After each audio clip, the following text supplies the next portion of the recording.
Ayan guys, gusto ko lang ipakita sa inyo itong isusunod nila na sisimentuhin guys. Ayan oh. Ganito ang technique nila guys. Kaya mabilis lang silang makakapag palawak ng kanilang trabaho. So ito bukas ng maghapon guys. Sigurado ito ay simentado na bukas ng maghapon. At doon ang aming kubo-kubo guys. So ayan, lampas na doon. Nasa tapat na namin actually.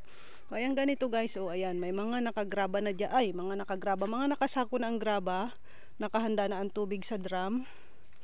Ayan, ang haba niyan guys, ang haba niyan. Ayan oh, may mga tubig na, 2 drum. Ayan, 3 drum na ang nakaabang dito guys.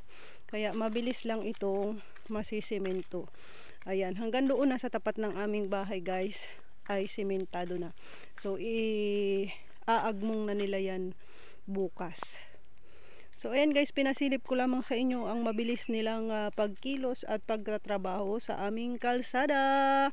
Thank you for watching. Bye bye. See you on my next upload.